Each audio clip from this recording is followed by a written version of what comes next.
He drew his chair closer to me and he said to me, listen to me very, very carefully. He said, stress will take your vision faster than anything. The cortisol hormone will eat away at your retina at a speed of light if you don't get your head right. He said, so I don't know what you need to do. He said, but go, leave here today. There's nothing I can do for you. All you can do is go and get your head right. Whatever that takes, get your head right. Welcome to the Mindset for Runners podcast, helping you to access and unlock your true potential as an athlete.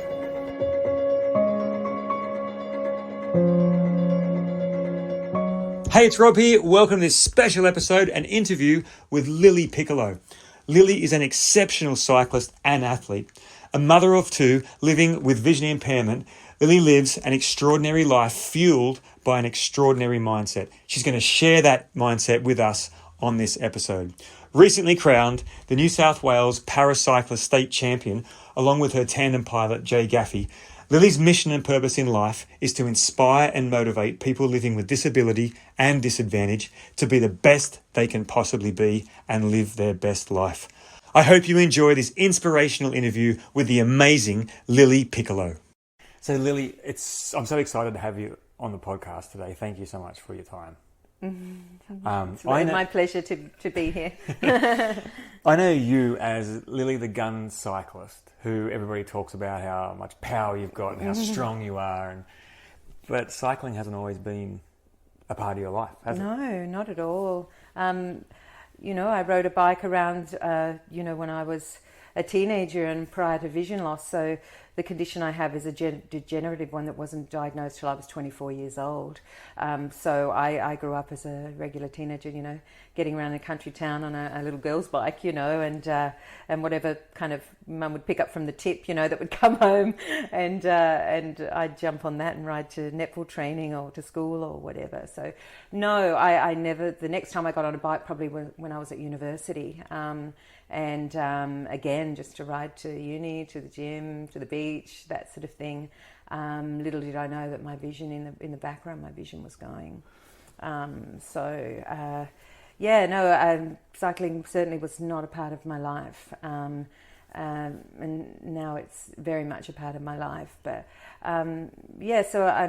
just to talk about diagnosis, it was I was kind of at university really living this amazing life. I was becoming doing a teaching degree, and I was in Newcastle for 3 years and then Sydney for 1 while I was at university, and we were living at Merewether Beach and just having the best time ever. And I remember I was out in pubs at night and that sort of thing, and people used to laugh that oh, she can't see anything and she hasn't even had a drink, and it's like everyone just thought, oh, Lily's night blind, she's just night blind, and she's funny, it's all good.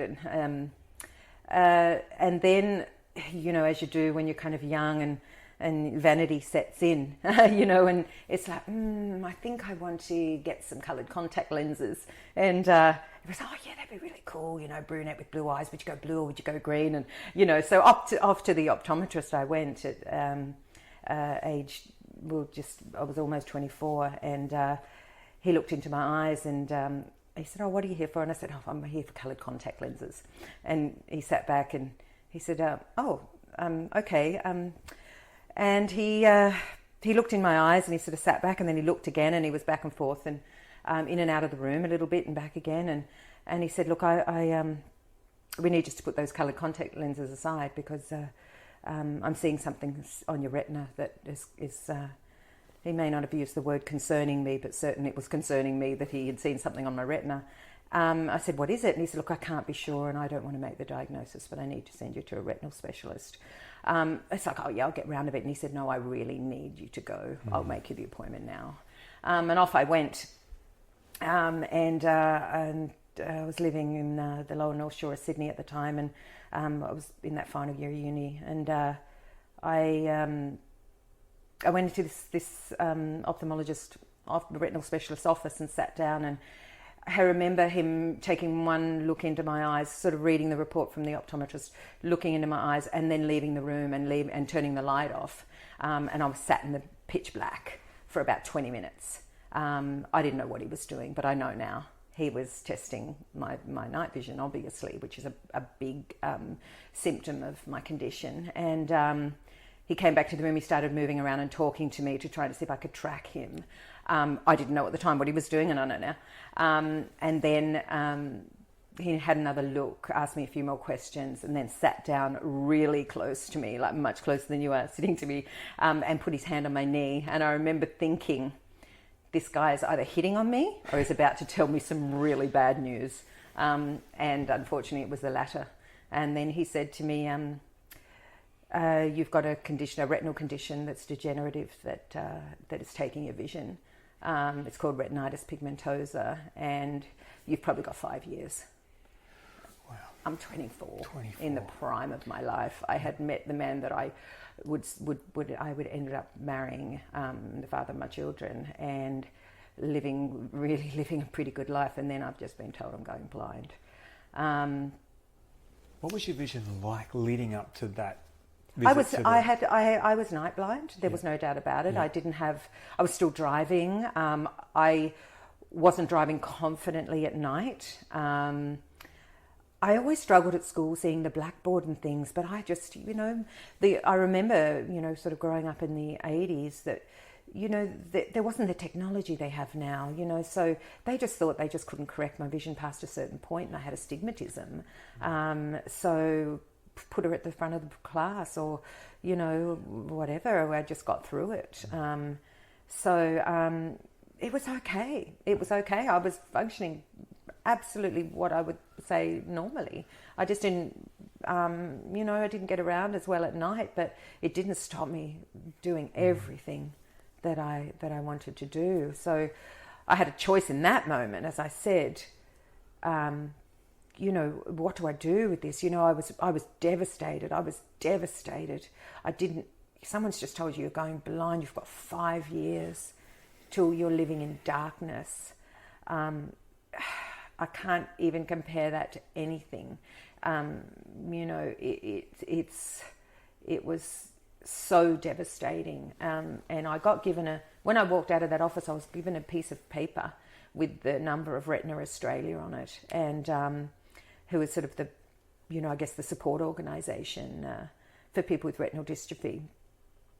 And it was just scrawled on there, Retina Australia, and a landline phone number, no mobile phones back then. And I rang it as soon as I got after I completely lost it. So I'm driving down Military Road, I think it was, and going home. My husband he was a policeman, so he come off night shift, and I've woken him. I'm going blind. And he was like, wah. And I'm just trying to, and then I have to ring this number, and I've rung the wrong number, and I've got this, bless her, I've got this lovely lady, and I said, look, I've just been diagnosed with this thing that I can hardly even pronounce, and I've been told I've got 5 years, and the next thing I said to her was, are you blind? And oh no, how old are you, and are you blind? And she said, oh look, often the way the ophthalmologists deliver the news is not great, and no, that's not the case, that everyone's blind in 5 years. And she started to tell me a little bit more about the degree of the disease, and how, there's still people in their 80s and 90s that have residual vision, and then there are teenagers that have lost all of it. She said it's a huge spectrum, and I would suggest you go, and not a second opinion, but go and see. I can give you the name of the top dog in Sydney that really, really can tell you probably the degree of your thing. So I went and saw him. Again, lots of testing and all sorts of things going on, and he said to me, yeah, you have it. There's no doubt about it. He said, you've still got a lot of functional vision. And he said to me, one thing that really hit home for me, he said, I don't want to see you. It's so slow in its progression that I probably won't want to see you again for 5 years to see how slowly or fast it's declining. And he turned to me and he said, I said, should I have children? Is it genetic? He said, you've got no genetic... I got it on some crazy cross-linked, gene anomaly, but it's not that it isn't. It definitely is a genetic thing. But he said to me, I'll never forget the words, go away and start making memories. Yeah. Wow. So you're 24. You've just been given this deadline that is very real. And yeah, you mentioned that initial panic and that initial freak out. What happened? How did you deal with it in the coming months? And you know, he was obviously talking about visual memories. Go away and live your life. You know, live your life, create memories. Don't let it stop you. Do it. But what I gained from that was don't let it stop you becoming a mum, getting married, chasing your dreams, whatever. I was devastated, so I look back at that now and go, wow, what great advice he gave me. But in that time, I was still grieving, and it is grief. I tell you now, loss of anything in your life is grief, and losing your vision is a form of grief. So I was grieving, and it took me a long time. My husband at the time was so incredibly supportive, and he said, let's do what he said. Let's get on with it. You know, and we did. We travelled, and I worked, and I taught, and we lived in a Indigenous community. The police sent us out there, and that was so incredibly rewarding. My vision stabilised, and I would be told that it would go in peaks and troughs, and a childbirth would probably be one of those things that made it, you know, worse. And I wasn't going to give up the opportunity of having children, though, because coming from a big Italian family, and just, you know, it was a no-brainer that I was going to have kids. And then we went through this rural community, and while I was out there, an Indigenous community at that, you know, and while I was teaching out there, I realised, you know what, you ain't got so bad here. You haven't got it so bad. There are a lot of people doing it tough, and you know, your life's okay, you know. And I started to have gratitude for what I had, especially when I saw what people didn't, you know, and things like that. So I remember always thinking, when I lived out in that community, how important it was for me to try and start making a difference. I started teaching children on the spectrum, the autistic spectrum, and special needs, and suddenly this passion started arising in me. This is what I'm here for. you're still very young, really, to have all these insights and such a diagnosis. I did, and I knew also then that people were drawn to me in some way. I would have elders in the Aboriginal community come and speak to me about their kids. That didn't happen.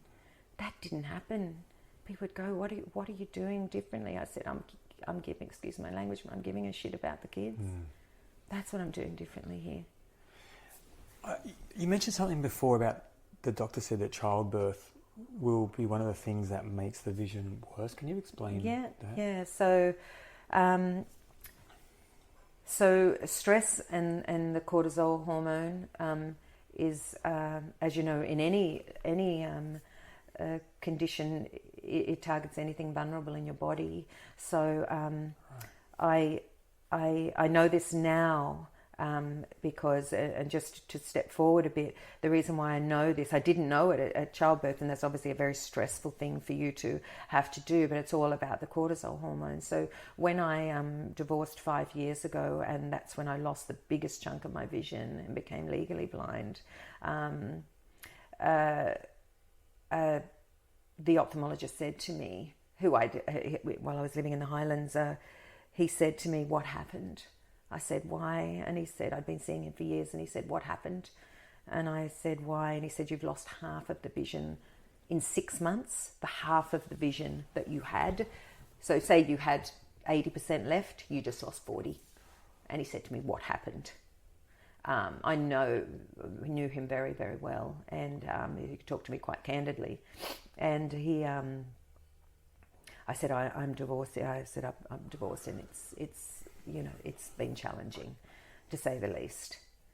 And he pushed, they put that big machine in front of you. So he's talking to me sort of around that. And I remember him just pushing it aside and drawing his chair closer to me. What is it with ophthalmologists wanting to get closer? I know. But he drew his chair closer to me and he said to me, listen to me very, very carefully. He said, stress will take your vision faster than anything. The cortisol hormone will eat away at your retina at a speed of light if you don't get your head right. He said, so I don't know what you need to do.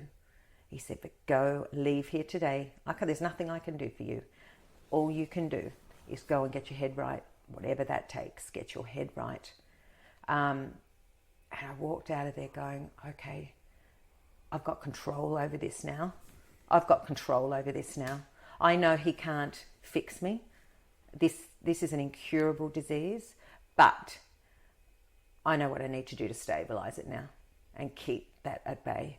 So the next day I walked into an old school boys gym in Barrel. These guys are pushing sleds and using ropes and as skiers, and there's big ballsy bloke, and I've walked in and I said to the owner, I said, can I have a moment of your time? He went, yep. And I said, this is what's happened to me. I want you to train me, like whatever you need to do. I need you to train me to the point where I'm challenged and I'm broken almost, because I need to push past what's going on with me, because it's hurting me. It's taking my vision.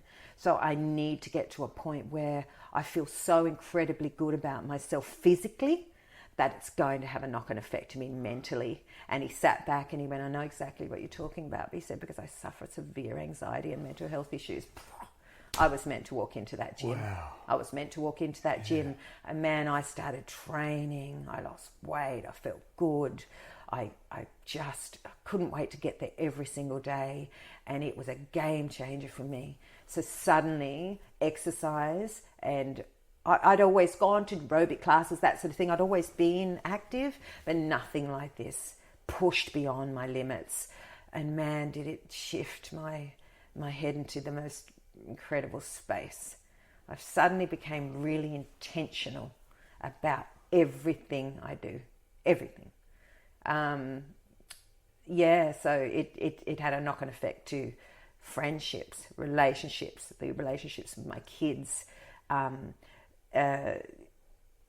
everything. At the same time, I was using and I'll happily admit, and I think more people should do it, I was using a psychologist to work through the grieving of the vision loss. And she's been incredible. I still speak to her to this day. She talked a lot to me about mindset and getting my head right. And she challenged me, and she called me on my bullshit when I was speaking it, and just, she used to work in the prison system, so she knew.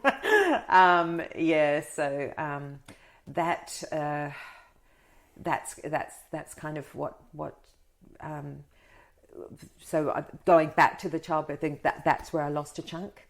It stabilized, and then I got on with having my children and doing all that sort of thing, and traveling and just being a mum and working. And I started through that time working for Vision Australia, and I landed there with Vision Australia because that's where I needed to be.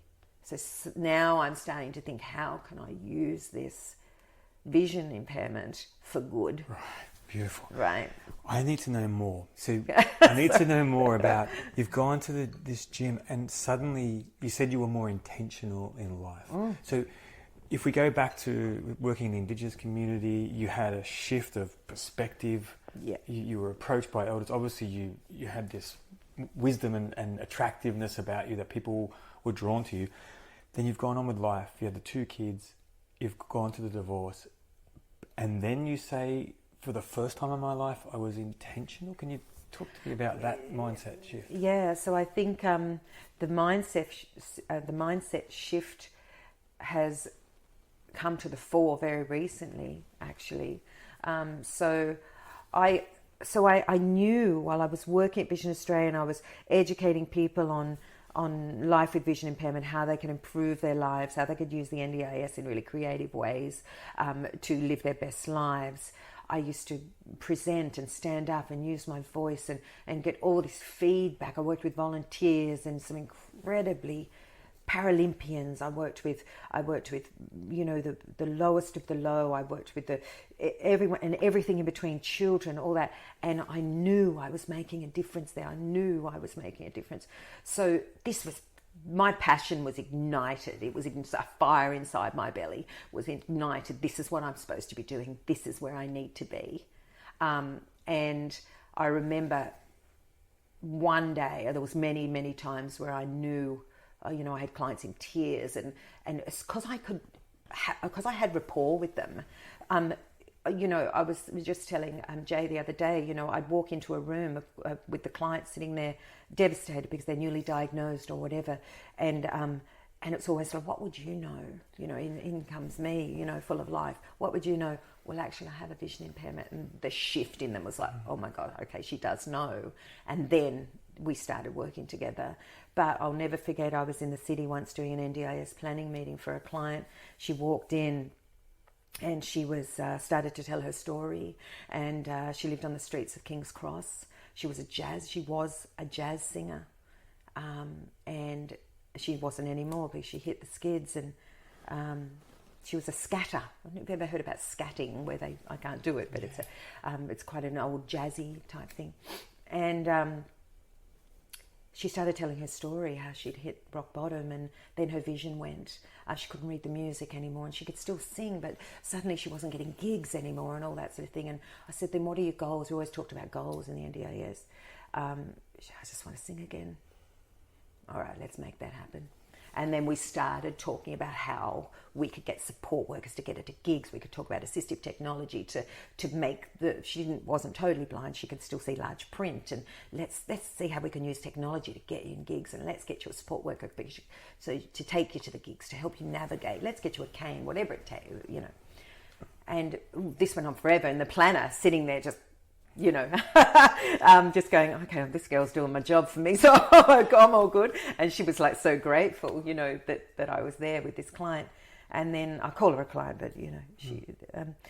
And we walked out, and she stopped. The lady stopped me, not the planner, my client stopped me, and she grabbed. Oh look, I feel a little shaky even talking about this, because this is what an impact that it had on me this day. She grabbed me by both my hands. And she said to me, and she was pretty. She'd seen some life. This lovely woman. She'd seen some life, and I can only imagine, And she said to me, "I thank you from the bottom of my heart." She was in tears. I was in tears, and she said to me, "No one has ever given her," and she used the F word, but I won't. She said, "No one has ever given a damn about me like you just did in that room, and I thank you from the bottom of my heart." Oh, I took a beautiful hit to the heart, like you would not believe. And I just knew, this is what I've got to do. I was given a gift. I was given a gift of the gap. I was this voice, right? This is what I was given. Now I have to figure out how to use it outside of this for bigger. I didn't know what my platform was. I had no idea. So, but I knew I was good at this. I knew I could make change here. I had this ability to engage people on all levels. And I just knew, I never quite understood. And I went through a time where, why me? Why me? Why me? Why me? I've got no family history here. Why has the universe, God, whoever's guiding me through this journey, made me lose my vision? I know now why. Because on top of that, I was given a gift. Oh, Lily, this is incredibly powerful, what you're saying. Before we move on to this gift that you've just given us in this story, can you explain what it's like for that jazz singer when she gets told you won't see again, and then she thinks she can't perform. And for you, when you get given that you've got 5 years, can you take us to that place and what it feels like? Absolutely. So I'll start with me, and then I'll compare it to hers, which are very similar, parallel things we both would have been feeling in that moment. I didn't mention, but what I did at university was art teaching. So vision, I was doing visual arts, backed on with a Bachelor of Education in Visual Arts. What I did for what I had hoped to do for my career needed vision, right? And that's ripped away from me. And it was like, what? It clearly wasn't the path. At the time I didn't know, but it wasn't the path. I still love art and I surround myself with beautiful things and all that sort of thing, but it's such a cruel irony. Such a cruel irony. And to answer your question about how I felt, I was angry as hell. Yeah. I was angry, man. I was angry. Yeah. I was angry. You've taken something from me that I love. But it was replaced with, it just clearly wasn't my journey. It just so happened that that's what I chose to do. Having said that, there's still ways I use that. I still taught art. While I had the vision, I still did, as long as I possibly could. So as the parallel to that lady, so when you were given a gift of a voice, a singing voice, and that's all you know, and suddenly you were diagnosed with a vision impairment that at the time what she thought had ended her career, and it did. She wasn't getting gigs anymore. She was devastated. She had no money. Yeah. She wasn't getting gigs. She lost her. She had nowhere to live. She was living on the streets. She was there, and the only reason why she ended up in that office that day is because she was at a refuge one day where they go to get meals, and there was a care worker, a social worker there, who said, "Have you heard of the NDIS?" And of course she hadn't. Right, we're going to put you in contact with Vision Australia. And it was actually the support worker, or the social worker, who contacted Vision Australia straight onto me, and then she came onto my. But that you go to a place of almost desperation because you don't know what is life going to look like now. How I still have days where I can't imagine what it would be like living in the dark, Rob. Especially when you love things of beauty so much. But I learnt that there were so many other ways of experiencing life without vision, and I learnt that from other people with vision impairment. So I started to surround myself with communities of people and clients and friends and support networks of people with vision impairment, and I started seeing some extraordinary and meeting some extraordinary people doing extraordinary things with no vision. Amazing. Yeah, so I needed to stop hiding. When I say hiding, I was a pretender. In what way? I would pretend that I could see. Right. I don't. Still to this day, people will say to me when I'm with Tilly, my dog, "Are you training her?" And there were times, and I'll admit it, and I'm ashamed to say, but I'd say, "Yeah, I am actually," just so I didn't have to go into my story.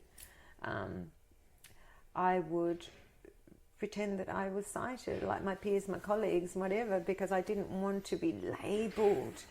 Hey, now you brand me as much as you like, because that was silly. I had to do those silly things, those things that to make me realise that's not serving me in any way. That's not serving me in any way to pretend I can see,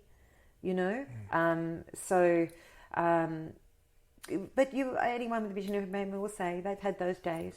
They've had those days. And what's the shift to being the pretender, to owning it? And I realised I needed to own it Yeah. to enable me to move forward with my journey. I had to own it. I had to own it. I think when I really realised that I can take this somewhere as a career or a passion for wanting to help others, I had to own it. I had to disclose. This is me and this is who I am. I am a woman living, or a person living with vision impairment. I'm not saying that I want to be stereotyped as that, and I'm not saying that I want to be labelled, and I'm not saying that I'm completely different from anyone else, but I have to own it, because if I don't own it, then how can I possibly help others with vision impairment if I'm not being truthful to myself? I have a bit of a mantra that is different, not less. People with disability are no less than anyone else. We just do things differently. And that's kind of, I'm not different, I just do things differently in the way I live my life. So there was a real shift there in owning the disability, owning my vision impairment. But on the other side of that, still being able to not be stereotyped as someone with vision impairment. But yes, I have it, but I still can be, and I work a lot with women around this, you can still be attractive, you can still be engaging, you can still wear nice clothes, you can put makeup on, you can do your hair, do your nails and all that sort of stuff. There's just a different way we do that. And they go, really, how? Let's talk about looking good. Okay, you use an occupational therapist to help you to new skills to put makeup on. You use you use support workers to perhaps get you to your appointments. There's so many different things that you do.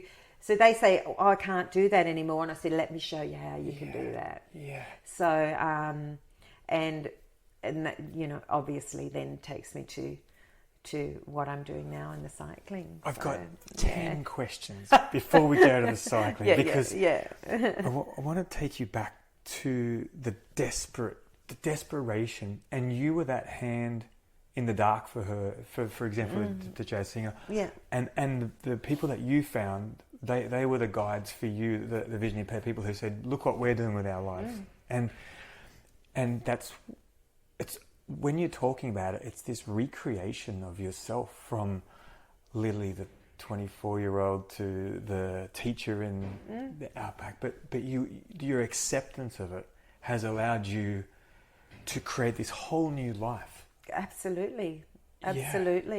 Otherwise, I was asked the question the other day, do you think you'd be living this life if you were sighted? Absolutely not. I wouldn't. Because I'd just be like anyone else that wants a platform to speak, to motivate people. I wouldn't have the gift of the vision impairment to enable me to help other people with vision impairment or disability or disadvantage, because I have lived experience, and that's the key. Same as when you picked up the phone the first time to Vision Australia and you said, how old are you and are you blind? So that anger, that first anger, that desperation, and then to now owning it, not more than accepting it, loving it. See, you describe it as a gift. It's like you're able to, Lily 2.0 is this huge, like more expression than the previous one, more intentional life.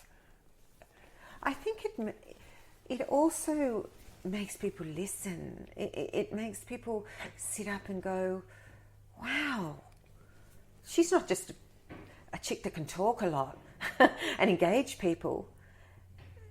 She's kind of like all that, but then she's doing all that stuff on the bike and has the dreams of going there. She's getting on a paddleboard. She got vision.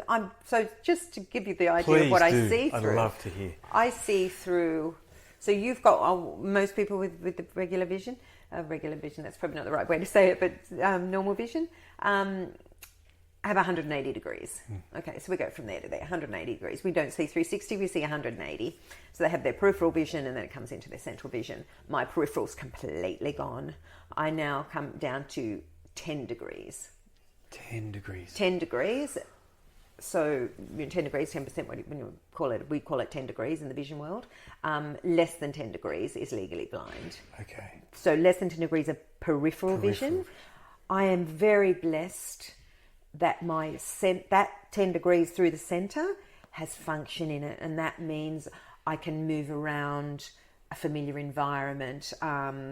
It still gives me, you saw today I had to use a piece of it technology to pour the thing, and I didn't even get that right, but to pour the hot water. But so it's even though it's functional, it still has its limitation, but I can still see to some extent through that limited amount of vision. So it's looking through a tunnel, it's looking through a pinhole almost, but a little bit more than a pinhole. Amazing. But I can see you sitting here. Yeah. I couldn't tell you the colour of your eyes, but I can certainly see, your silhouette and features, some features and that sort of thing. Take me into the dark, forget it, I've gone. I might as well be blind. So that's what I see. Thank you for explaining that. No, that was probably relevant. Relevant. So as the disease has been taking my vision, it's taking it from the outside in. Gotcha.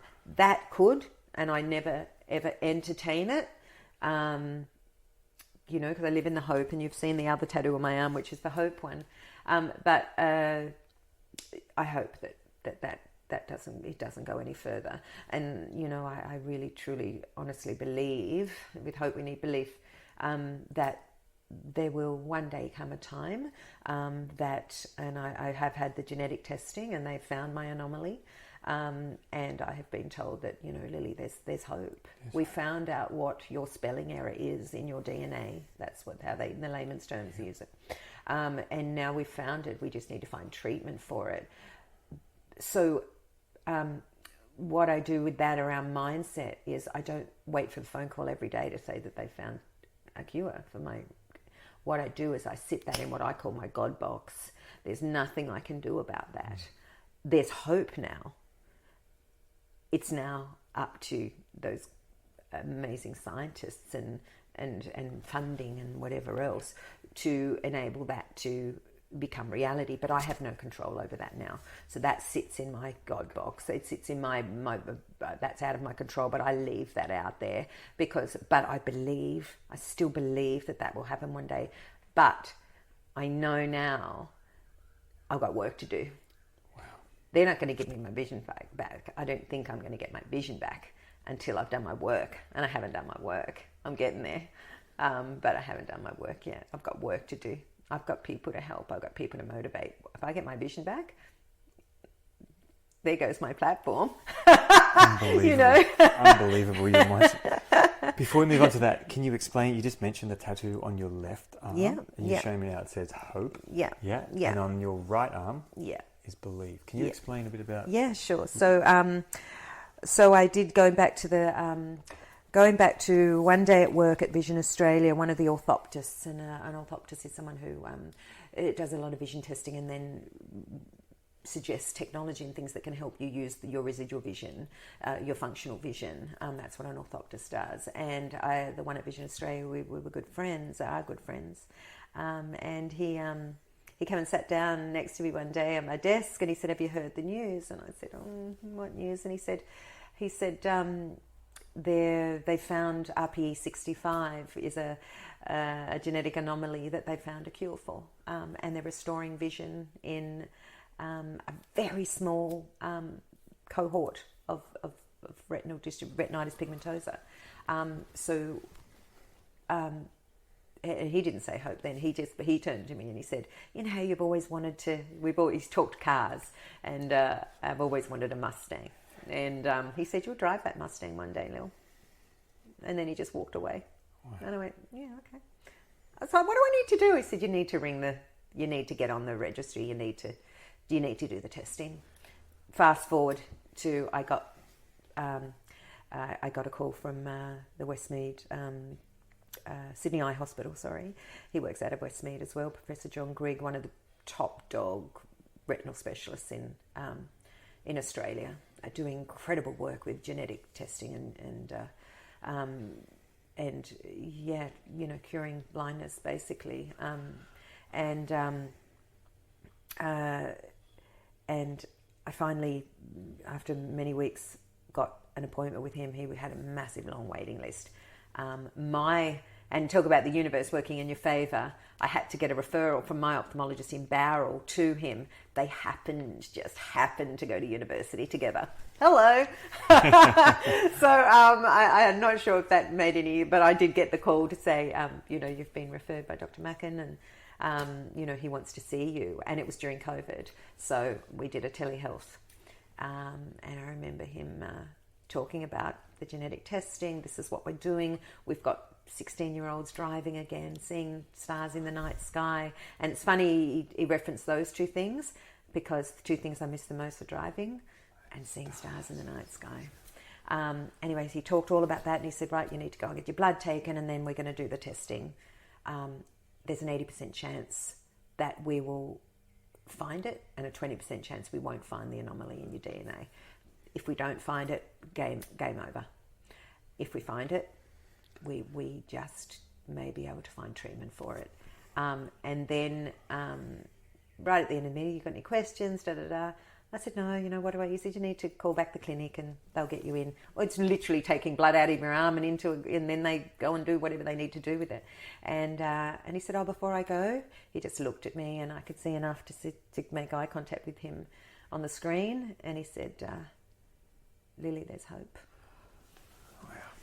There's hope. And then within a couple of weeks, I went and got that tattoo on my arm. Yeah. And I showed my sister.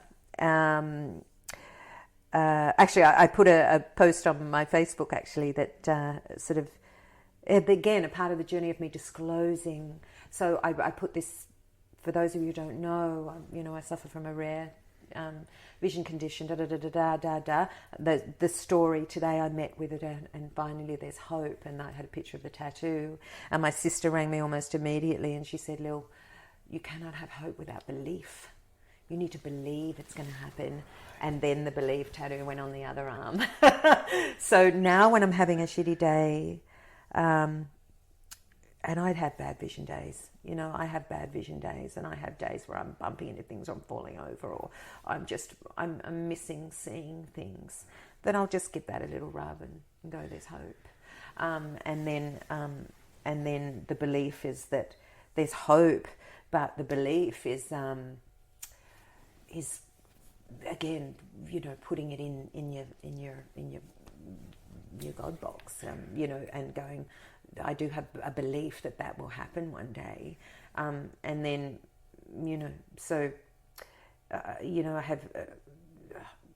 I have hopes or dreams, and then belief, and then the next part of that puzzle is achieve, because it's all good and well for me to go, I'm gonna do all this stuff, but you got to do the work, and that's kind of, when I talk about the cycling stuff, is the work. You are doing the work. Can you take us to how you first got on a bike and what's happened since then? Yeah, sure.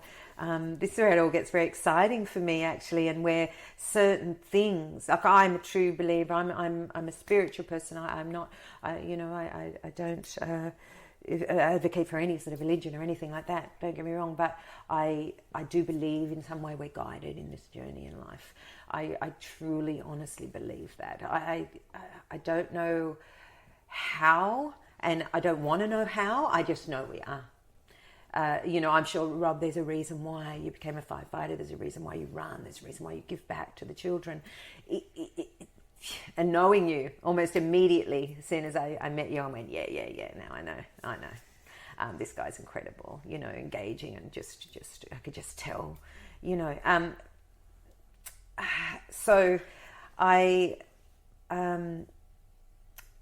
decided to make a sea change to Shell Harbour when my kids moved on to do what they're doing with their lives. So my kids are 23 and 20. Ethan went off to the army, and my daughter Eliza works for Gay Waterhouse, the horse trainer. She's always been a rider, so they're kind of both doing pretty special things with their lives. And when I knew that my job, not that my job was over, but you know what it's like as a parent, and you will know as they get older, once they're on their way, oh gosh, that feeling that they found something. I'm not saying that they didn't have their struggles getting there, but they did. So I was able to finally go, okay, that my job as a mum isn't over, but they're on their way here, and I will always be for them and whatever they need, and still am to this day. Of course I am, but it was my time. It was my time, and I thought I needed now to get, I don't want to say selfish, but I needed now to get intentional. I need to get intentional. What does the next chapter look like? What am I doing here? What am I doing now? Okay, I've got a pretty good job, and I've reconciled with my marriage of 20 years breaking down, and I felt physically fit, and I felt not like I do now, but certainly I was on my way, and my head was good. I was ready to make a big change in my life. I moved to Shellharbour, and it was in a relationship with someone here, and that was kind of I'm not still with that person, but when I look back to why I met that person, I know now it's to get me here. I had to be here, and that got me here. And so I arrived here, and I didn't know anyone. I had no friends here, just the person I was seeing, and I was commuting back and forth from Sydney to work, and this was just kind of day to day, and I was like, well, I need to be doing something. I need to be active. I started walking, and I was loving all of that. I was loving living on the coast. COVID hit, and gave me a lot of time to think about things. I started to really want to get fitter and fitter, so I did get a lot more fit through that time. And then I heard, I remember I was at a conference through work in Melbourne, and someone had said to me, was speaking about, enriching their lives and doing, in a physical way. And someone talked about tandem bike riding.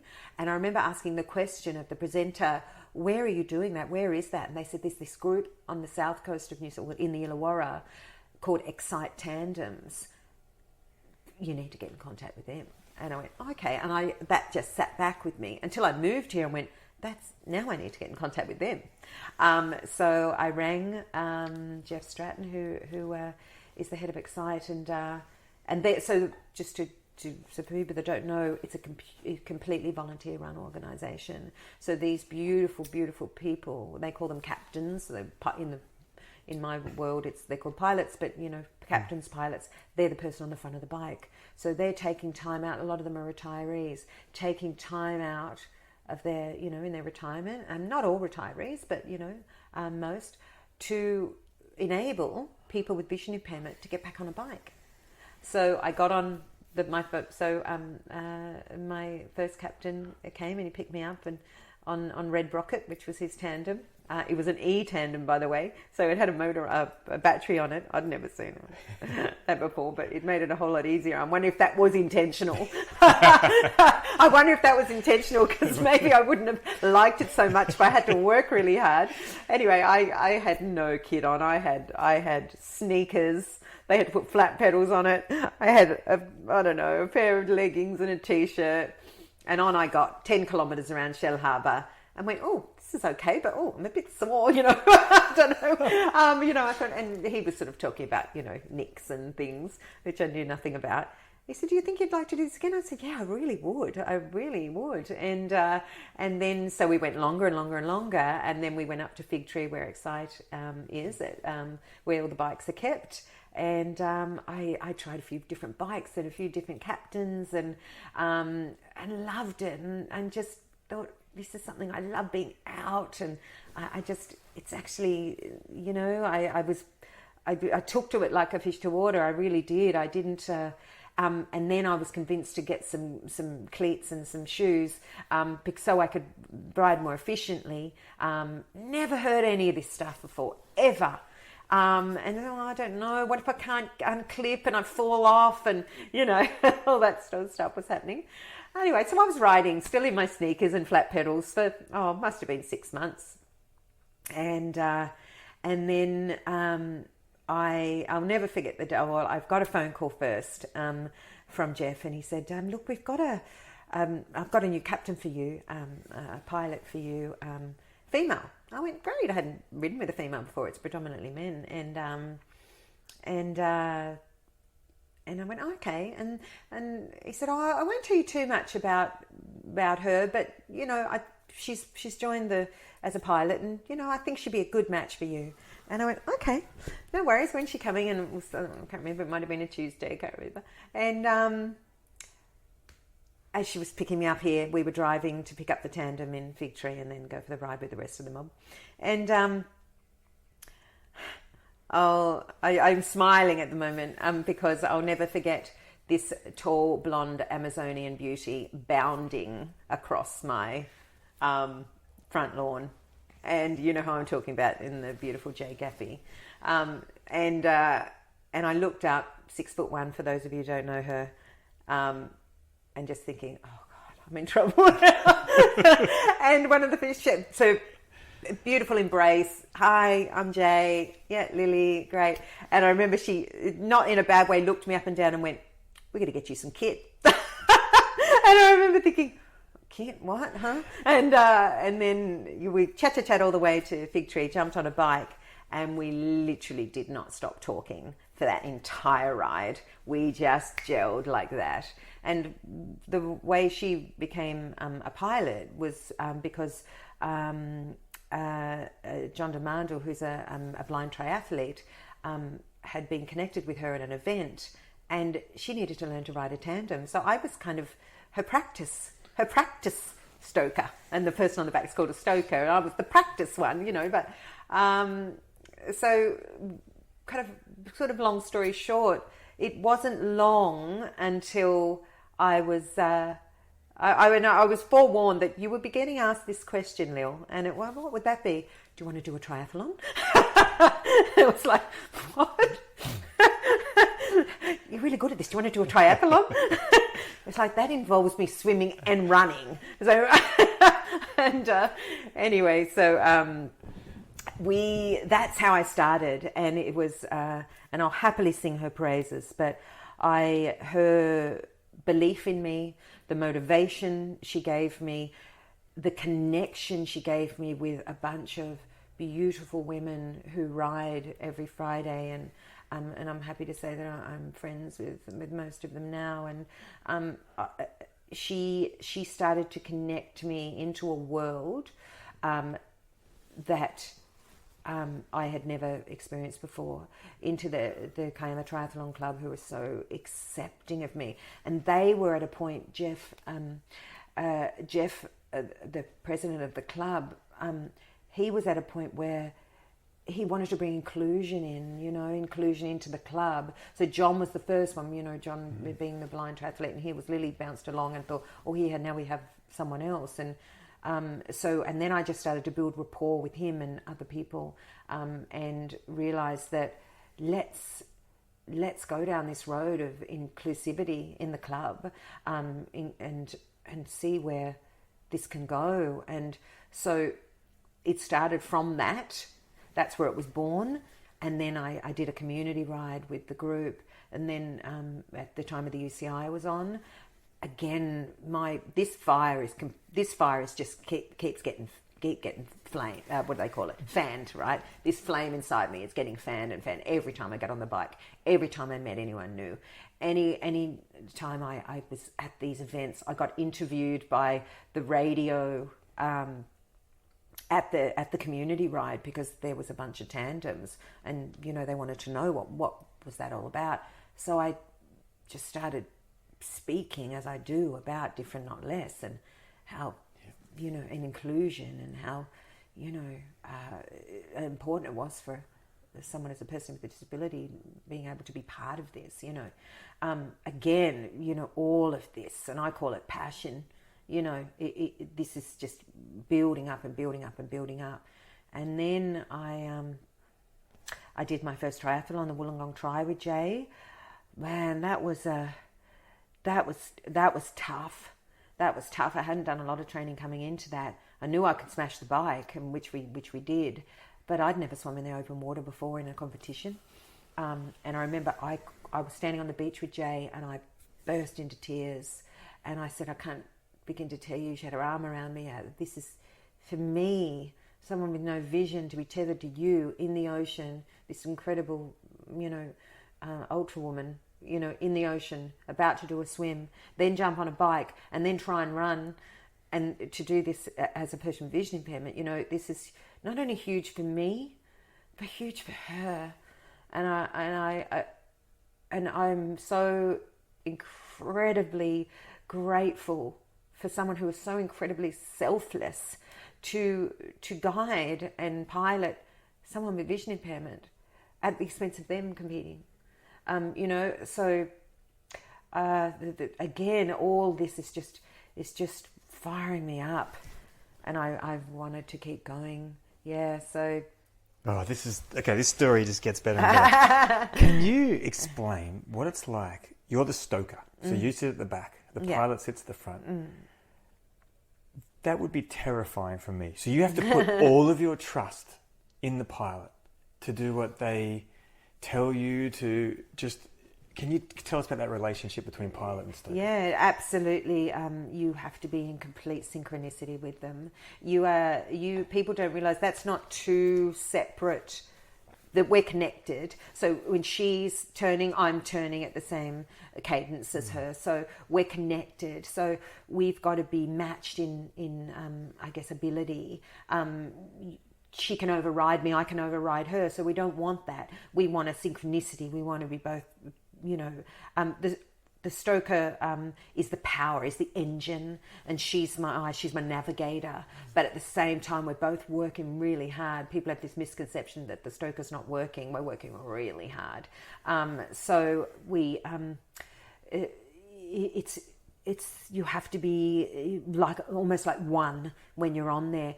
Jay's extraordinary communicating to me, so she's constantly telling me, even though I've got some vision, I have a little advantage in that I can see if a hill's coming up or whatever, but you've got to be in tune with what she's doing with those gears when we're about to launch, into a climb or a descent or whatever the case may be. I've got to ease off. If I put too much pressure on, I can drop a chain. It's got to be, she's constantly ease off, dig in, whatever. And it's when we did the Port Stephens 100 kilometres, which we came 4th female in and 10th overall, or would have been 9th if we weren't being drafted by Sneaky Pete. But anyway, that's another story.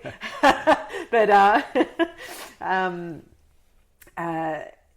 the whole time she's talking to me. Yeah. She's talking to me. So we've got to, you're a team. You really are a team.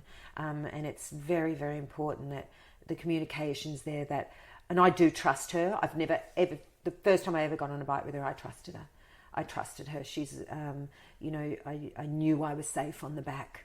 And I've just built skill around the way I ride with her. Let's talk about that. You're getting, so just to give perspective to people listening, Jay Gaffey is an exceptional cyclist and triathlete, multiple Ironman finisher, winner of Ultraman Australia last year in 2022. A very accomplished cyclist, extremely strong. And here's Lily, who used to ride a bike as a teenager and now is jumping on the back of a bike. Yeah. And you've had to have this incredible exponential increase in your fitness to be able to even... Oh, absolutely. And it was probably one of my worst... the fear that was at the forefront of my mind was, am I good enough for this? Am I good enough for this extraordinary athlete that's in front of me? But she never, ever, ever made me feel less than. She knew I had the ability, but she coached me in a way, or inspired me in a way, and informed me of what I needed to do to get there. What I needed to do, what I needed to work on, and all that sort of thing to become good enough. And when we did our first time trial at Randwick on a crit track. It was the first race we ever did together. it was a learning experience for both of us because she'd never raced on a tandem before, especially around a crit track. So what's a crit track? A crit track is a criterium. So you're going around like a loop, but it's got hills and peaks and troughs and all sorts of things going on in it. So a criterion track. It's it's enclosed sort of. It's not inside a velodrome by any means. It's an outdoor track. But the whole idea of those is you go fast on them, and they're almost like the more you can fang around them, the faster you can get around them, and we were being watched for our time there because it was an Oz cycling event, so they just want to see these new two kids on the block, see how these chicks are going. And there was two other para teams there, and one tandem team, one guy on a trike, both competed at world level, and they were extraordinary. They let us follow them around the track, gave Jay and me lots of advice, and they, I remember the stoker saying to me, what advice can you give me? And he said, you're the engine, you're the power. He said, you're the power, that's your job. Jay's job is to navigate you around, be your eyes and all that sort of thing. And she has to be powerful too, but you're the power. You're very important, because that's, in competition, you're the athlete. She's your pilot, she's your guide, but you're the athlete, even though she's an athlete as well. But I've never looked at it like that. I've always seen Jay and I as a team. So when we're competing, I think, well, we are, not just me, we are competing. Extraordinary amount of trust, definitely, between Jay and I. So I then realised, I think after I did...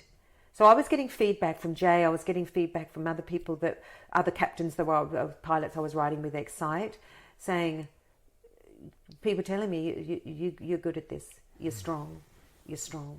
I think it's time to get a coach. I think it's time to step this up. And I went, okay, what is this? What do I need to do here? What does this look like?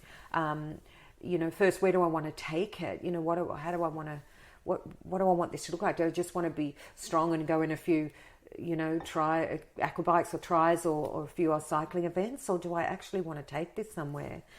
And I can't exactly, it may have been, actually, it probably was after that event in Randwick where the guy on the trike, who's a Paralympian, had said to, pretty sure he's a Paralympian, anyway, he turned to us at the end, he said, see you at Nationals, girls. And I went, and I remember on the way home, Jay, you think we could? What do you reckon we, she's like, can't see why not. She's, as you know, she is so inspiring. So she was, hell yeah, let's do this, Lil, let's do this. Let's see where we can take this. So how blessed am I to have an extraordinarily gifted ultra woman who has achieved so much in her sporting career sitting in front of me on that bike. Could I be more blessed? We have been told by someone in the game who is also a male pilot, competed at world level, Lil, Jay is probably one of the best pilots in Australia right now, and you guys haven't even got on the platform, not even kind of out there yet. But trust me, you're being watched now.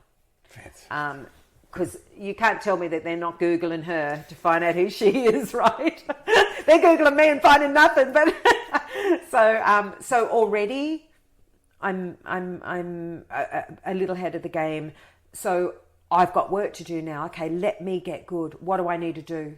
Here's what you need to do from a logistics point of view.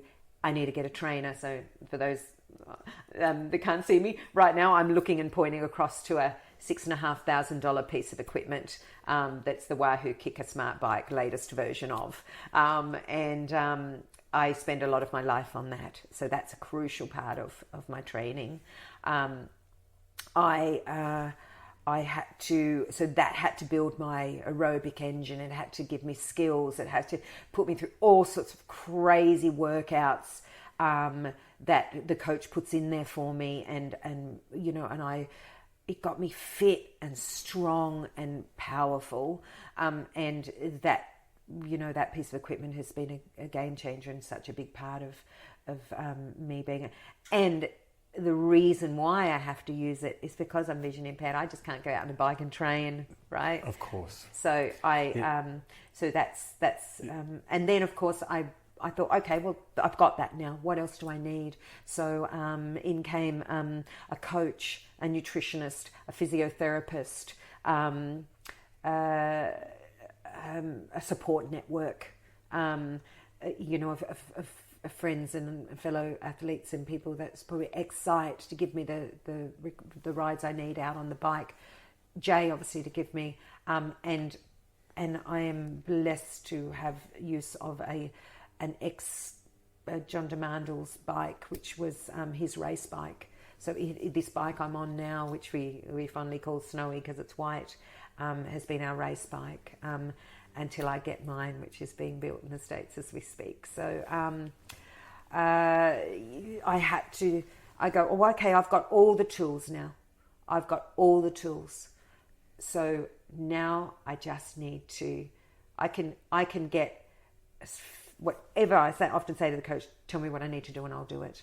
I'll get as fit as I can, I'll get as fast as I can and get as strong as I can. But I had to get out of my head. Tell me about that. Yeah, okay. We should probably talk about that. It's my mindset podcast. I went through those first few months of this journey, and I'll just say that this only started in January. So a lot's happened in 6-7 months.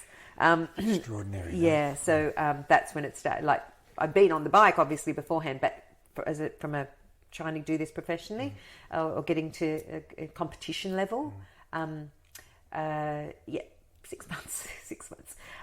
But self-doubt crept in every time I failed on a kicker session, every time I couldn't push the power, every time I looked at Strava and saw all this incredible stuff everyone else was doing. How did the self-doubt present itself? I would cry. I would get off the bike and just fall into a slump and go, what are you doing, Lil? Well, who do you think you're kidding? Really, I mean, am I ever going to cut it with the women that are out there doing this at an elite level or trying to make, and I had given myself, rightly or wrongly, I'd given myself a very lofty target of making the 2028 Paralympics. And I regretted ever saying that because I used to question, should you have started that high? Why not just go from the next event to the next event to the next event? And I still have that very lofty target there, but now I've learned that it's really now about the journey there and each step of the way. 2 weeks' time we compete at state. It's the first big one, the first big one, where Paralympic talent coaches will be going, okay, let's see how quick they are. Let's see how fast these girls can do the time trial. And I nearly gave up. I had I just, I did. I just had self-doubt. I would get in slumps, and that's probably the best way to put it, where I'd get teary and just doubt myself, compare myself to other people, start to think about age, and I don't know why. Isn't it extraordinary that I'm worried about the age before I'm worried about the disability? And the fear of failure, I guess, and not being able to do this, putting myself out there. People are watching what I'm doing. But I don't do that anymore. What gets you back on there? How did you overcome that? I think I started to believe. I started to stop looking at the end game, and I started to visualize. So I'm a massive visualizer, and other people might call it different things, but I started to whether while I was either on a kicker session or out on the bike or training with Jay or wherever, or going for a walk or on my paddleboard or whatever else I was doing, I started to visualize where I wanted to be. And I can only put that as starting to see. So how can I explain this? So what I do is I see myself, for an example, post-event. So post-event, I see us screaming over the finish line. I hear the crowd. I imagine and actually physically feel the embrace that I will be giving Jay at the end of that race, that post-race celebration. I visualize it. And when I do it, I'm either smiling or I'm in tears. I motivate myself with quite inspirational music or podcasts or whatever of people that are talking about that visualization. One of your podcasts, you talk about that French rugby team going into that second half going, oh, we've already won this. Yeah. We've already won this. So now I go in to every kicker session going, it's just a kicker session. It's just one session. Great. You don't get that hour back. Yeah. So give it your best crack. And then within that session, it's interval by interval. That's a 3-minute interval. Just get through it, Lil. Put on a put on a good song. Get through that 3 minutes. All right, you get a rest now. Let's do the next one. Oh, we're done. All right, that's that. I don't think about that session anymore. It's done. And I do remember, and the coach said to me, every single one of these sessions is teaching you something, making you stronger. You'll look at that and go, why? Why do I need to be pushing 236 watts? My FTP isn't anywhere near that. But I know why. It's to make me stronger. Low cadence. I'm a spinner. I want to go fast, right? He slowed me right down. There's a reason for that. There's a reason why we want you at low cadence. Make you powerful up the hills, right? And all that. And so I'm a massive visualizer. I see myself. I not only see myself succeeding and what that looks like, what that feels like, what that smells like, what that tastes like, all of that sort of stuff. I see myself in that. I physically see it, but not just in a picture, but a feeling, what that feels like. It's that joy, that elation that you feel. You know, Rob, when you've come over finish lines, you know what that feels like. So I could liken it, not that I've ever run, but to going, I've just got to get to the next town, and that's going to feel amazing when I get there because I'm going to be surrounded by all those people, and it's just going to be such an amazing feeling. Your crew and everyone's going to be around you, and it's just going to be so awesome. That's how I feel when I visualize this stuff, and then I'll draw on how we felt at the end of the 100 that we did in Port Stephens, how we felt at the end of the time trial, how I felt when I climbed Ball Hill with Dan, yeah. And never ever thought I could do that, and got to the top of that hill and just went, oh, look at what we just did, and so I draw on those feelings, and I do. It just gets my head in such a beautiful space. And it reaffirms to me, this is what I love. This is what I'm passionate about. And this is what I have to do. This is necessary for me to go where I need to go. Whatever goals I reach in this journey will get me to my platform. And now I look back and go, why has this all happened to me? Why have I fallen along the way? Why have I suffered adversity along the way? Why I've lost people in my life, Rob. People that I don't want to say didn't serve me, but the doubters, the people. I don't know if it's ever happened to you, but people will start dropping off, and I read something the other day about sometimes you're separated to make you work on yourself. You're separated. You're almost made to sit alone in something just to work on yourself, And I know now why I was separated from certain people in my life, because I don't like to use the word serve, but there was no benefit for keeping someone who was going to doubt me and tell me, and Rob, I've heard it more than once, too blind, not fit enough, not blind enough, or, you know, on the opposite side of that, you know, you don't look blind, not fit enough, too old, you know, yada, that keeps going. It's like, you can't. And I said to Jay the other day, it was my FU moment. When people say that to me, it's my FU moment, that, you know, without saying the F4 letter word. Let me show you. Wow, you know, beautiful. Let me show you. Let me show you. Okay, you know, FU, watch me. And this is my watch me. Yeah. Watch me. And I have belief, and I'm rubbing my tattoo, I have belief that whatever it ends up being, it's going to be enough for me then to go, I've just built my platform. I'm standing on it. It's time to serve. It's time to go out and inspire other people, not to get on bikes and try and do crazy things like I do, but to do whatever they want to do. Whatever they want to do. Tell me more about that.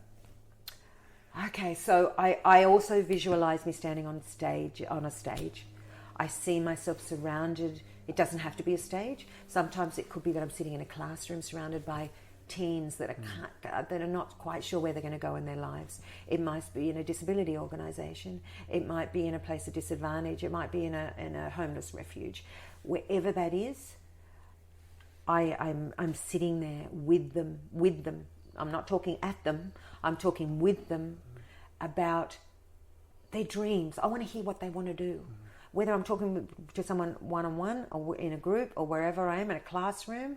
And going back to the teaching thing, that's why I became a teacher, by the way. And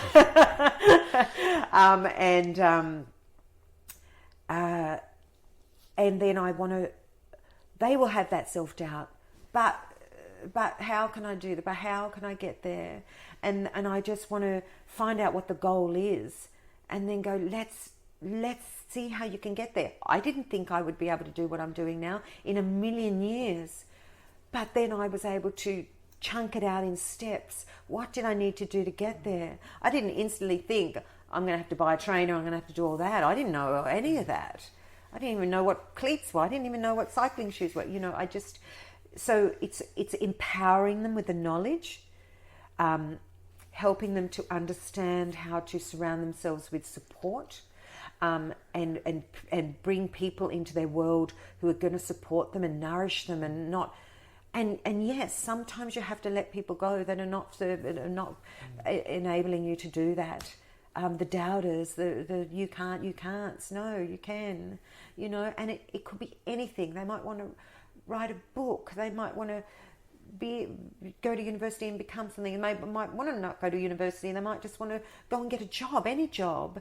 It might be that they want to do something in the sporting arena as a person with a disability or disadvantage.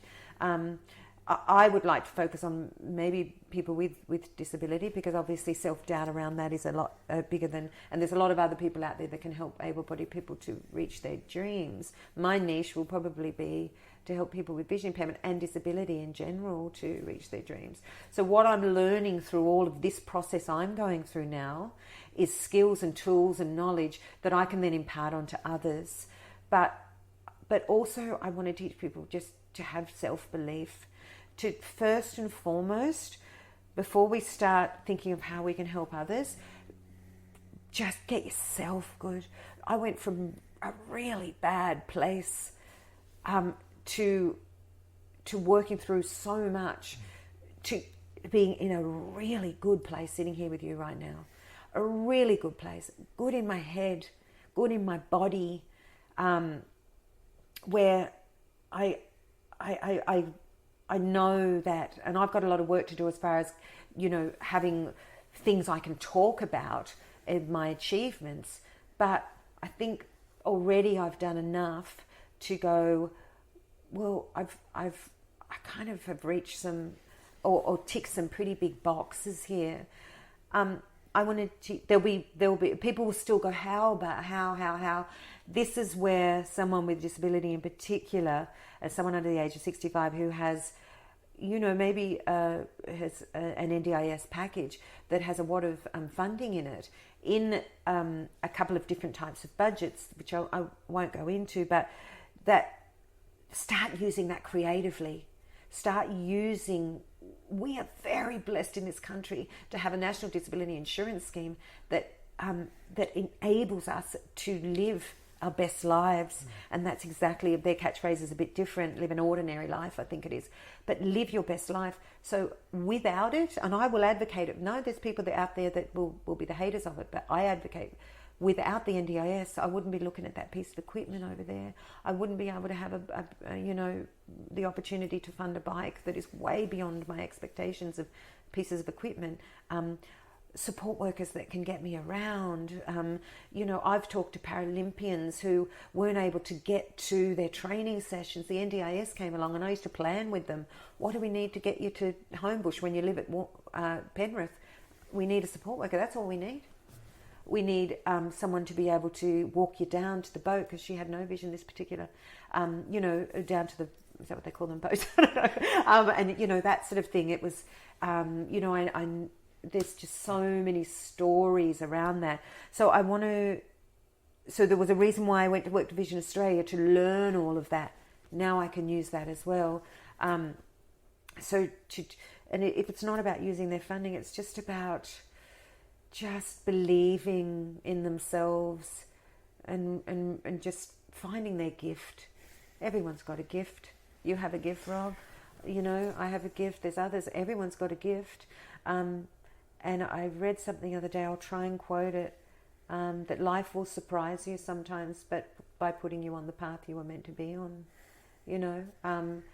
This has taken me by surprise, don't get me wrong. Yeah, oh gosh, I feel like I've done all the talking. It's captivating, Lily. I want to, what you just said then, I really hope people take that in and listen to it over and over. I want to go to your goals. Yeah. You shared them with me at Dan's 40th, and I drove home inspired that you would set such lofty goals, knowing that you'd only really started in January. And I have to just say, you have given a lot of credit to Jay and her ability, and haven't talked about the hours that you've spent doing the work yourself. So I really want to honour that in yourself. Well, I do sometimes look at my stats. Each time I ever do any set on the trainer or outdoor ride, I'll look at the stats. I'll look at the kilometres I did. I'll look at the crucial stuff, my heart rate and all that sort of stuff that the coach wants to know about.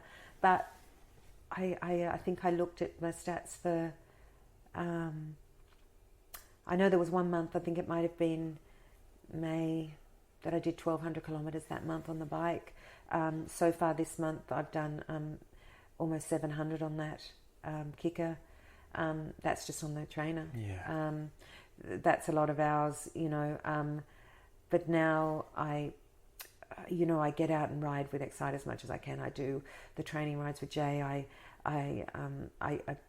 I keep my walks in every day, which are usually anywhere from 7 to 10 kilometres. I paddleboard, and I do that for pure joy of it, but also from a fitness perspective, it's very good for you. I have, I've sacrificed the way I used to eat. Now I eat to fuel my body. I'm quite strict about my nutrition. In fact, I'm very strict about my nutrition. I've learned so much about recovery, race week and race day nutrition, how and what a difference that makes to performance. Like I'm learning, I'm constantly reading and listening to things about that. I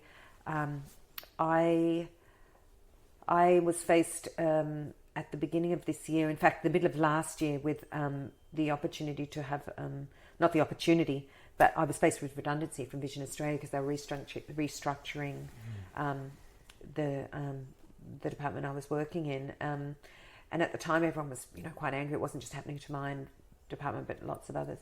And at the time I went, wow, okay, no, this is where I need to be. I need to stay with this organisation. So I started looking at reassign roles because they didn't want to lose me. So I looked at roles, reassign it. Nothing was working out for me. Nothing was working out for me. And I was like, what is this? I thought, this is great. This one's going to work. And, it didn't work out. And, I gave it a shot. And no, I don't feel right in this role. There's something not right about this. And it wasn't until the beginning of this year when I revisited the redundancy and they put it back on the table. And I looked at it and I went, why is this happening to me? Because I'm thinking, I don't want to not work. I have to work. It's what I do. It's happened for a reason. I took the redundancy. What the redundancy did was allow me 12 months of still being able to live how I was living, paying my rent, doing all the rest of it. And it was a huge sacrifice. It was a risk. But I did it. And I have no regrets. Because now I can train and I can train and I can train and I can train. And then, but now I can look just outside the cycling as well because I've got time to swim now. So we are going to do the challenge aquabike in Canberra, Jay and I. And if we do well there as a para duo, we could potentially represent Australia at the World Champs in Townsville next year. Unbelievable. And again, would I have ever thought I'd be putting on green and gold potentially next year? No, I'd never thought that, but I do now. Now I visualise myself there with Jay. Now I see it.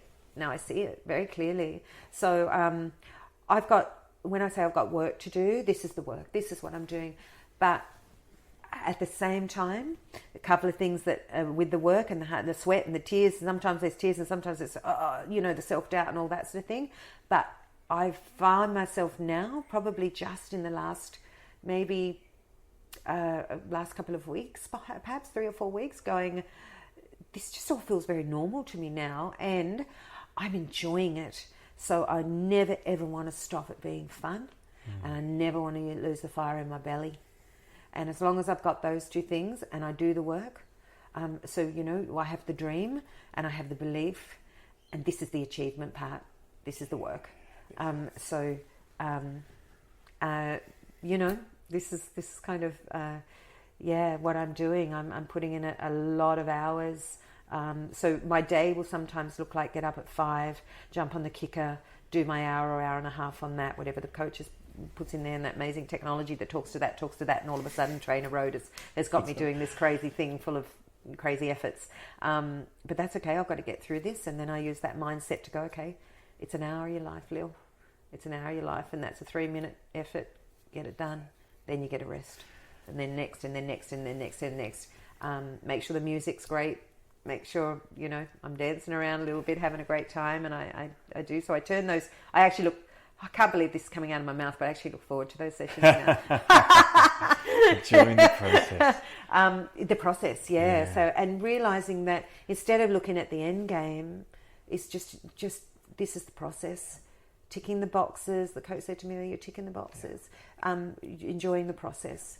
And I am enjoying the process. So I might do the kicker and then I'll go for a swim, maybe 2,000 metres.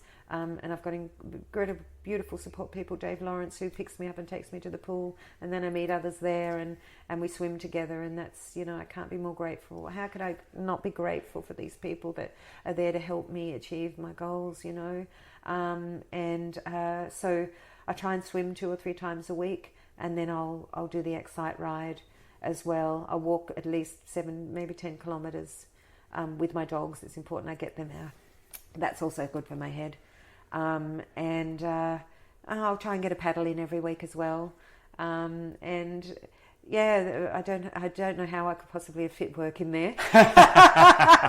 And then I try and stay connected as well. So I guess another big thing for me around sport and exercise is a sense of community. It's a sense of community. It's connecting people.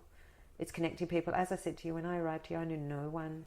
Now I can happily say I've got the most beautiful network of support people around me who are my friends. I don't want to call them support people. They are my friends. who just happen to be, most of them, extraordinary athletes, yourself included. And I feel so incredibly blessed to be sitting here talking to you right now about all of this. I can't even begin to tell you. It's likewise. Lily, so just to summarise, you've got state champs coming up in 2 weeks. You've got the goal for the aqua bike. When is that? November. In November. Yeah. You've got the platform, which is the big goal. Yeah, so beyond it all. So obviously if we do the aqua bike and then qualify for nationals, that's August next year. But prior to that, we have nationals on the bike as well. So that's the big one. State and nationals, and that's where the talent coach. What was that? Yeah, so the Paralympic talent coach emailed me because I need to be classified at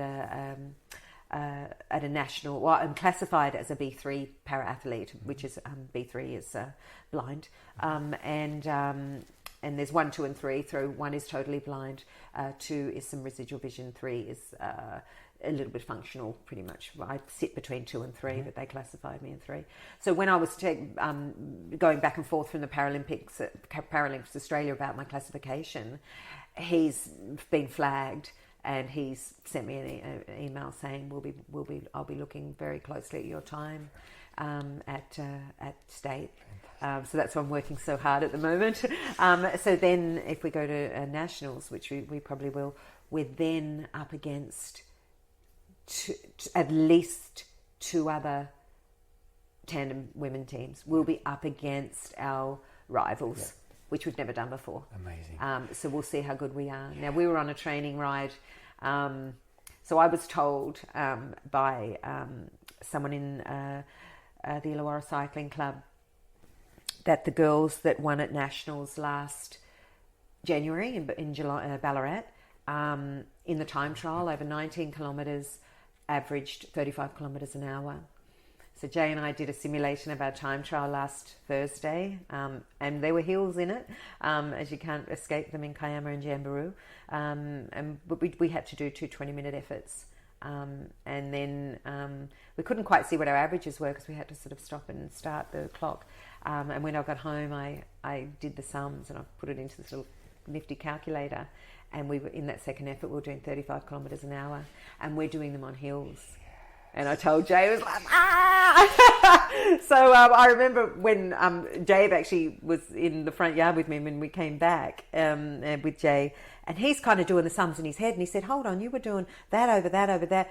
That's kind of 35, maybe more. And I'm jumping up and down like an idiot. And we're like, and then when I finally figured it, that in one of the efforts, we were doing 33 kilometres an hour and the other were doing 35. I said, Jay, we were just doing, on not a flat course, what the girls were doing in Ballarat. So when you start to have those gains, there's belief there, man. You know what? And it inspires you no end. It inspires you no end to go, maybe, just maybe, we've got something here. So inspiring. that am I good enough that you had at the start. I don't have that anymore. Wow. With the work, if I continue to train the way I am with this cycling coach, who's quite accomplished in racing and all that and that sort of thing, I've had an incredible base built up by Dan. Prior to that, who built my aerobic engine no end. Huge kudos to Dan and the work that you did with him. Yeah. Absolutely. So that was my start, really. I mean, that was my first ever experience of working with a training partner, a coach, a mentor, who motivated me beyond belief. So I, so much kudos, for Dan and where he got me from a physical, in such a short period of time. In such a short period of time, he built this incredible base inside me. There'd be days where I'd be sitting on that kicker, he'd be sitting there just like, you got this, Lil, and I'm pushing crazy power going, I can't, I'm done, I'm broken. He's like, you got this. That speaks volumes, so, and then to go, well, okay, thank you. Now let's bring a purely a cycling coach to now teach me how to race. So. Well, I'm like jumping out of my skin inspired.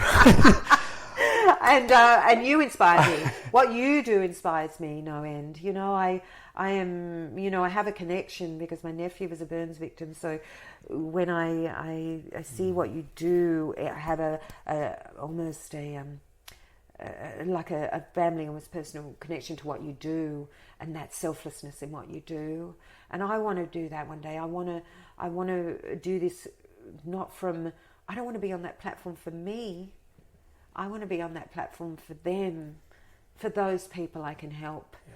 And there is no monetary or other comparable reward to seeing someone succeed at when they didn't think they could. Wow.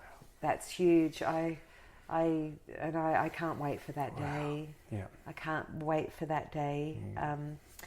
You know, if I could just quote one more thing that hits me in the heart every time I hear it. And it's a quote by Nelson Mandela, and I hope I get it right. He said, "There is no passion to be found in playing small and living a life that is less than the one you are capable of."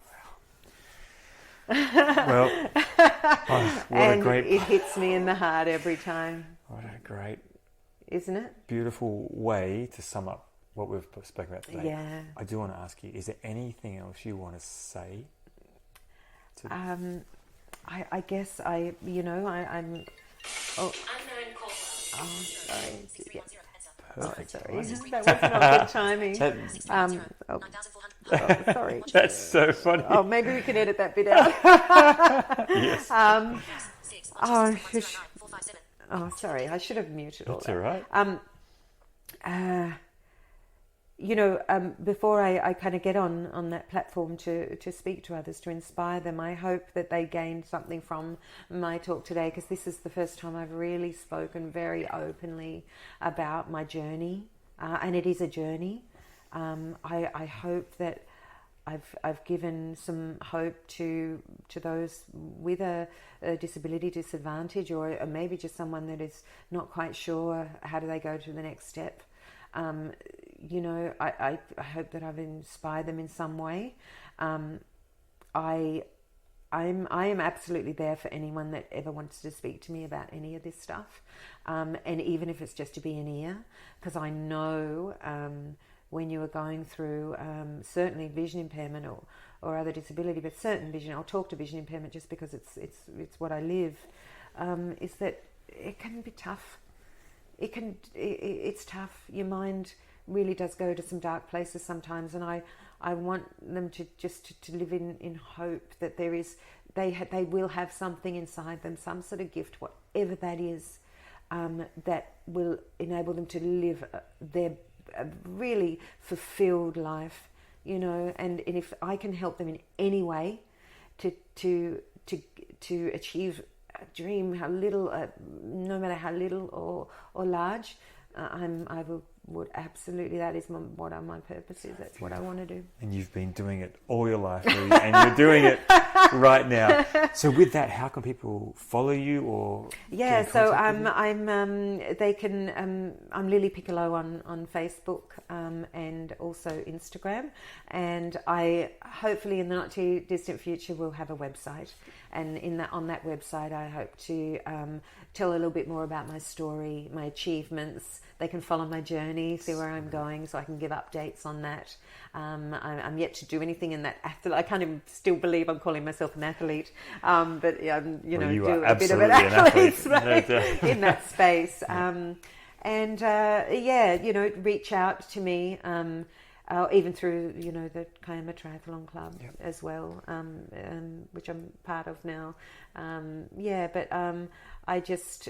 If I can help anyone in any way, that's really my passion. It's what I want to do. You already are, and you already have. So we'll put all those links in the show notes so people can contact you. Thanks so much. You, I'm like on cloud 9 after chatting with you. So thanks so much. Sometimes I feel like I'm speaking too much and not giving you a chance, but and I hope I spoke to mindset a little. I would like to, I think that is something that will stay with me, and I know I've learned a lot from your podcast, especially around positive self-talk. So that is in my training every single day. You've got this, Lil. You've got this. This is 1 minute. All that sort of stuff. You know, this is 1 minute of your life you're not going to get back. All that sort of stuff. You know, I have gained so much from that too. So and hope to learn more and more about mindset. Great. Yeah. Oh, well, I'll be interviewing you again to find out how you do it, because you do the work. You're one that applies it and you do it. And so it's so good. Oh, thank you so much, Rob. This has been an absolute pleasure. The pleasure's been mine. I'm so excited. Thanks so much. Ah, you're welcome.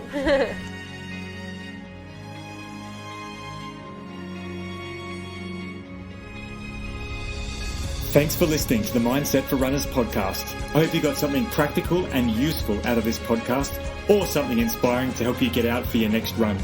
If you have a question about Mindset for Runners or athletes in general, please email me at robmason.run@gmail.com and I'll answer your question on an upcoming podcast. And if there's anybody you know who could benefit from the information I share in this podcast, please share it with them. See you next time.